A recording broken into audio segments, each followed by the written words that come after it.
মাজা জোড়ায় আনতেছে তাই খাওয়াইছে।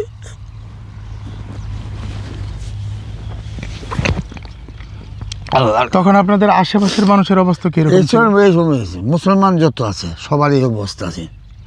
এ নাকি হিন্দুর আর জায়গা জমি ছিল? হিন্দু জায়গা জমি সব হিন্দুর বস্তি, সব হিন্দু আছে। এই চর অঞ্চলেই জমি চাষ করেন? হ্যাঁ, চলঞ্চলে জমি চাষ করি। আবার আরও কিছু আছে বাইরে কিছু কিছু সম্পদ আছে। আপনার বয়স কত হন? আমার বয়স 86। 86। আপনি ওই মানে এই ছোট থেকে স্কুলে গেছেন না? শুরুতে কিছুদিন গেছি স্কুলে, প্রাইমারিতে গেছি কিছু গেছি। আচ্ছা। বাদে বাপ মেরে গেছে পরে আমরা তো আগে তো ট্রেন না আসতাম না। বললাম তো ওই যে 1 বছরে বললাম যে ট্রেন না, আমরা এসব বুঝছি না। আমরা কাউরে তো নিতে না, কাউ ছিল না, পিনছেও না। আমরা বুঝতে বুঝতে এরকম হাফ প্যান্ট পিনছি, গামছা পাতলা গামছা আছে। বর্তমান যে নেট মুসুর দিন পাতলা একটা পাতলা গামছা আছে, এটা পিনছি। তো অল্প কিছুদিন গিয়া পরে আর স্কুলে যান নাই? না। আপনার মানে বাবা মারা গেছে কত বছর বয়স তখন আপনার? আমার করলাম না, আমার বাবা মারা গেছে বোধ 59 সন। তখন আপনার বয়স কত? এই সময় বয়স বোধ 12-14 হইব আমার। পড়ালেখার করেন নাই? না। তাহলে আপনি কি সংসারের বড় ছিলেন? আমি সংসারে বড়। কয় ভাই কয় বোন ছিলেন? আমরা 2 ভাই 2 বোন। এর মধ্যে আপনি সবার বড়? আমি সবার বড়। পরে খুব কষ্ট হচ্ছে আমরা লাগিয়া, মা খুব কষ্ট।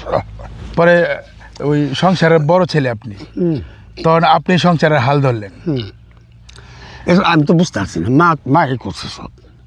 মা আমার খুব কষ্ট হচ্ছে, খুব কষ্ট হচ্ছে।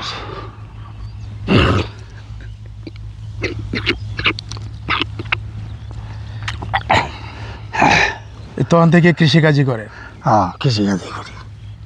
সংসারের অবস্থা কেমন ছিল তখন আপনাদের? কি আর অবস্থা, আমরা এই যে এই রাজ্য জুড়াই তালে খাইছি, কাল্লা ব্যবস্থা আল্লাহ কাল্লা করছে, যা আর জুড়াইতে তাই খাইছি আর কি। মাজা জোড়ায় আনতেছে তাই খাওয়াইছে।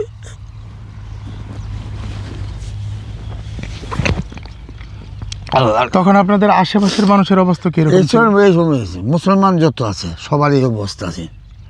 এ নাকি হিন্দুর আর জায়গা জমি ছিল? হিন্দু জায়গা জমি সব হিন্দুর বস্তি, সব হিন্দু আছে। মুসলমান পাতলা পাতলা আছে, কিছু আছে। এই ভাড়াটা আছে হিন্দু, এই ভাড়াটা আছে এই ভাড়া আছে হিন্দু, এই ভাড়া একটা ভাড়া আছে মুসলমান। পাতলা পাতলা বাড়ি আছে। মুসলমানদের জায়গা জমি ছিল না? খুব কম, খুব কম। তাহলে মুসলমানরা চাষবাস করতো কিভাবে? চাষবাস হিন্দুরা জমি করছে, করলাম না?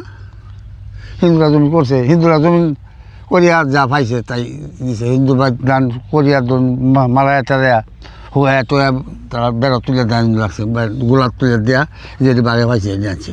আর অনেক সময় তো হিন্দুর খরচ নাড়াতে চালাইতে আসছে। হিন্দু এখান থেকে যে সুদ্ধার মধ্যে পয়সা আনছে, আনছে কম্পাস। আর মুসলমানের ছেলেরা কি স্কুলে পড়ালেখা করে নাই? খুব কম। কেন? করবো কি দেয়া, ফের চালাইব না স্কুলে যাইব।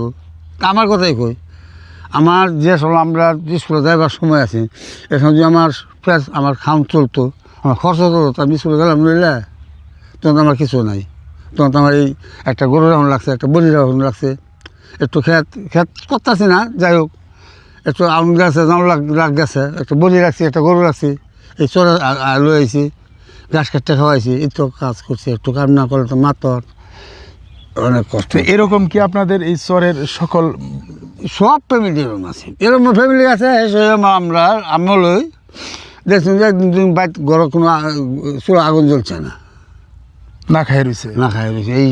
এইটা ফল টল আছে। আবার ফল গাছ খুব অতিরিক্ত ফল আছে, যেসব ফল আছেন বড় বড় গাছ আছে। এসব জমিতে তখন ফসল কেমন হইতো? এটা ফসল ওয়ান যে ফসল, এটা ফসল হয়েছে না।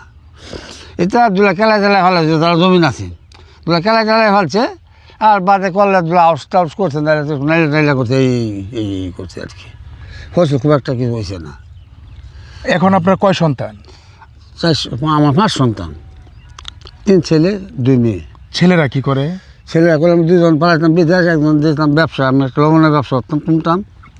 হ্যাঁ, এটা মাইলাটা করতে, আর 2টা পালাইতাম সৌদি আরব। এটা থাকে আইসে মানে তারা একজনে রাইস মিল করছে ছোটোজনে, আর বড়জনে টুমটাম গৃহস্থ করে, আর এই রঙের কাজ করতে যায়, একটু টুমটাম কাজও করে।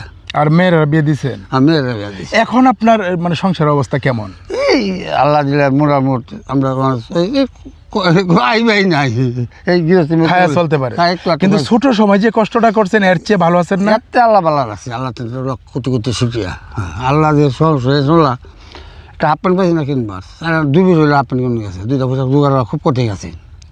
এরকম তো সবাই সবাই এই দেশের মুসলমান যত আছে এই জানি গানি কিছু কিছু আছেন একটু বালা সচ্ছল, আর না সবাই এরকম এই অবস্থায় 70 না 90% খারাপ আছেন।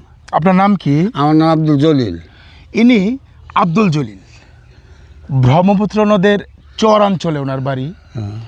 ছোট সময় ওনার বাবা মারা যায়, সংসারের হাল ধরতে হয়, তিনি সংসারের বড় ছেলে। ইনি যে বিষয়টা জানালেন যে তিনি আসলে যখন ছোট ছিলেন তখন সংসারের অবস্থা খুবই খারাপ ছিল, এবং তার বাবা মারা যাওয়ার পর মা খুব কষ্ট করে এই সংসার চালিয়েছেন, তাদের মুখে অন্ন তুলে দিয়েছেন, এবং তিনি ওই মায়ের কথা মনে করতে গিয়ে একেবারে মানে অশ্রুসিক্ত হয়ে গেছেন, অনেকটা কান্নাই করে দিয়েছেন সেই কথা মনে করে। মূলত উনি খুব কষ্ট করে বড় হয়েছেন, তখন আশেপাশের যারা ছিলেন তারাও কষ্ট করেছে, একদিন খেলে 2 দিন খেতে পারতো না, বিষয়টা এরকম। এখানে এই গরু ছাগল এগুলি চড়িয়ে তারা আসলে চলতো, আর জমি জমা যা ছিল এই চরাঞ্চলের এটা অনেকটাই হিন্দু প্রতিপত্তিশীল যে পরিবার, তাদের জমি ভাগে করে এই মুসলমান ফ্যামিলিরা চলতো। খুব কম সংখ্যক মুসলমান এই এলাকায় ছিল। এখন ওনার 5 সন্তান, 2 সন্তান বিদেশ ঘুরে এসেছে, কোনো মতে তারা একটা ছোটোখাটো ব্যবসা করছে।